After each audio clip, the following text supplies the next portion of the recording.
All right, I'm going to talk about what's going on in the ACC and what that means for the SEC and what it just means, generally speaking, in college football, because there is a basic misunderstanding about what reality is in terms of the ACC. Okay, so let me stick with me here for a second because this might be a two video thing. We're going to have to see. First of all, this is written about in what we're hearing over on Dawg Post. I don't have the link below, but that's okay. I'll put the newsletter. You just sign up for the newsletter and you'll get what we're hearing. There is a significant misunderstanding of what reality is in the ACC right now by I don't think by the people in the ACC necessarily, but by some folks in the media who are just either misinformed or choose not to be informed in a good way, or just fans saying, "Hey, we're going to leave. We're going to blow this thing up. Things are going to change." That's not happening. I mean, like I'm going to go through right now and explain to you why the ACC is not going anywhere anytime soon. Now, 7 years from now, I don't know. I mean, I can't speak to that, but I'll tell you this. The thing to remember about the situation going on in college football right now is that USC, UCLA left. They left to go to the Big Ten. When Texas and Oklahoma left to go to the SEC, those four schools, when they left or announced that they were leaving, they did so at the end of television contracts. The Big 12, they were up in 2025. Their contract expired. The Pac-12, their contract expired in 2024. The Southeastern Conference's television package was just renewed, until 2034, if my math is correct. Some of this is going on memory. The SEC is a little bit different than everybody else. I'm not going to get into the reasons why or the explanations or how they are. They're if you want to leave the SEC, it's not nearly as restrictive as the other schools, as the other conferences. The most restrictive currently is the ACC.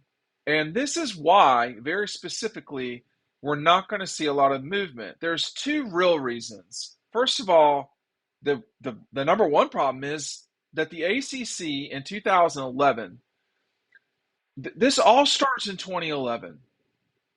There was a massive fear amongst the ACC that they would, after adding schools, dissolve, that they would watch not just Maryland go to the Big Ten, but other schools depart as well. And where would that leave everyone?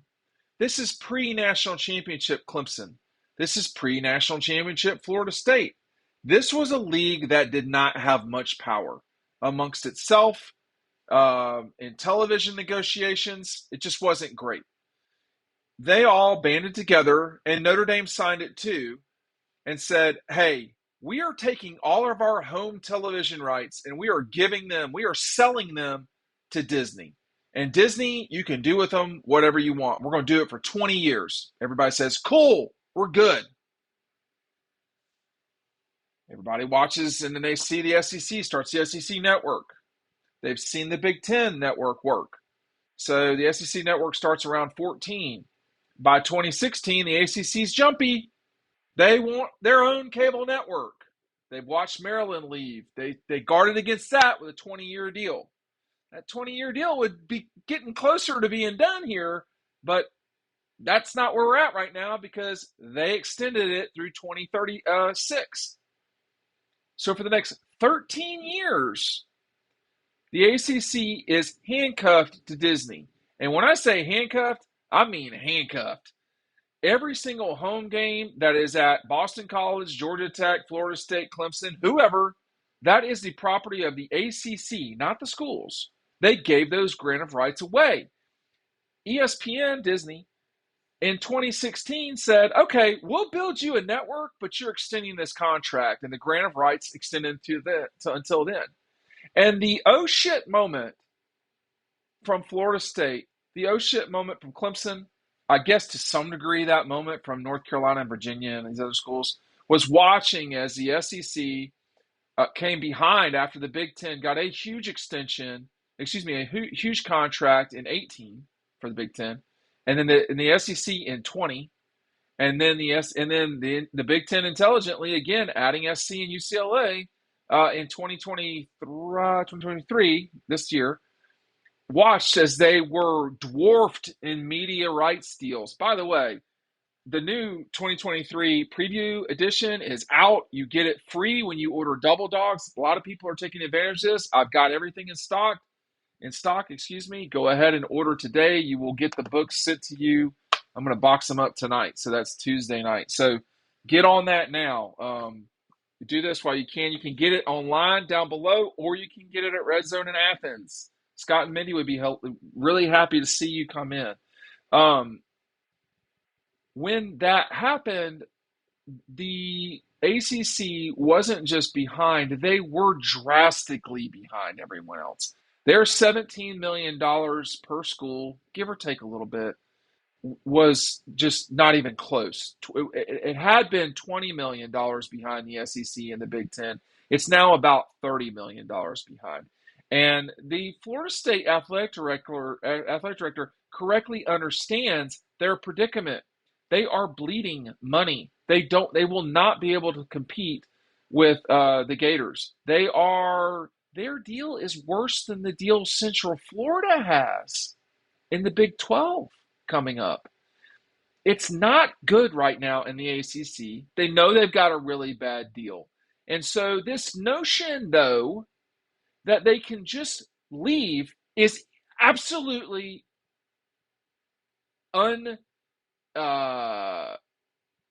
misunderstood in a tremendous way. They can leave.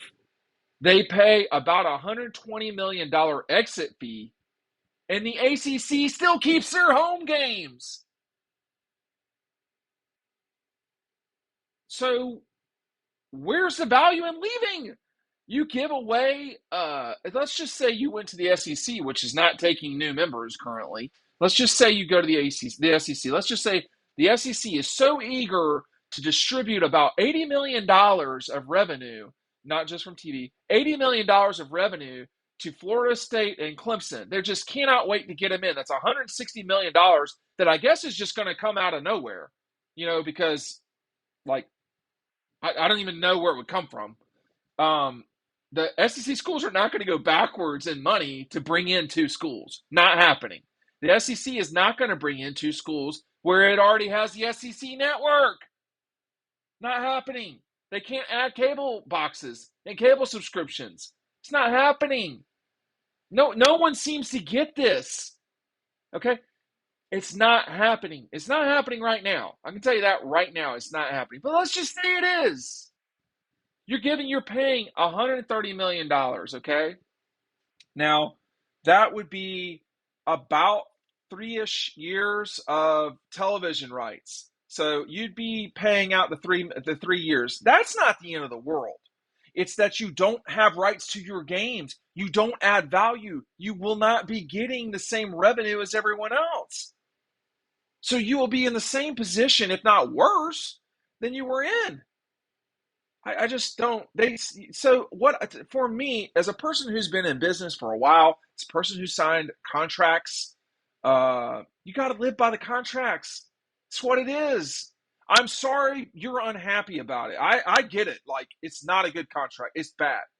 But bitch, shouldn't you have thought about that in 11 and 16 when you were worried about Maryland going to the Big Ten? I mean, this is all from a position of weakness by the ACC. They chose this. They picked this. This is what they wanted. The SEC doesn't have this type of agreement unless it is brand new, and I am unaware of it as of May 16th, 2023. It has not ever existed in the SEC, and I'm not aware that it exists now. It doesn't exist. Okay, I'm just covering myself there. So nothing's changed for the ACC, okay? Nothing's changed. Everybody's running around with their hair on fire, not realizing that they used their own kerosene and lighters to burn themselves. Y'all did this. And let's say y'all break up the league and start your own league. You don't think Georgia Tech, Boston College, Wake Forest, Syracuse, and Pitt have attorneys? They're going to sue your ass for for all your worth. They're going to take your money. If there's even a market for you to exist, you got a bad contract. Right now is they're just going to have to get through these next, I would say, at least 6-ish to 7 years. I mean, and then you could be in a there's a very it could be a very different scenario. I mean, but right now the money ain't there. It's not there for anybody. Like, let's just say the SEC figured out how to get Michigan and Ohio State to be, and Notre Dame and Penn State. They all come to the SEC. Okay, that's a different situation. But let's just say they do. They get those four power schools, so to speak. Someone's got to pay for them to come to the league. Like, the money has to be there from Disney or News Corporation or NBC Universal or Paramount, CBS, or Amazon or Apple or whoever, Ion in the case of Pac-12. People don't understand what they're talking about. It's very simple. You don't just make stuff up. Now, we saw today late in the day where I think it was Brett McMurphy. I want to make sure say who it was that did it right. Brett McMurphy tweets, he says, the Florida State Athletic Director, Michael Alford, said ACC discussing several revenue distribution options, but admitted they won't get close to SEC or Big Ten numbers. Quote, we're never going to compete. That too. We're never going to cover the entire gap, but it will allow you to be competitive. He's saying out loud what some of y'all won't admit. They can't pull it off right now. They're just going to have to deal with it. Now, changing the revenue distribution will help, but it won't get them close to the SEC or the Big Ten. And the reality is, too, by the way, that the Big Ten at the end of this decade is going to have a monster contract because the Big Ten is doing this a particular way. And I'm not saying it's wrong. I think they've outmaneuvered the SEC in many ways. But they are taking risk, and for the most part, they've been rewarded. But we're going to see at the end of this decade, they're going to blow the ACC out of the water. It's already blown out of the water. And the Big 12 may well be significantly higher than 2. And it is wrong for BYU and Central Florida to bring in more revenue and television rights than Florida State and Clemson. But it is what it is. And the agreement was for 20 years at that time. And at that time, they signed it. And it's just, I don't feel sorry for anybody. Y'all had your chance to leave. You didn't. Now, maybe now is the time to pull the trigger and do it. But it's such a lopsided contract. It doesn't make sense to leave either. I'm going to have more on this tomorrow.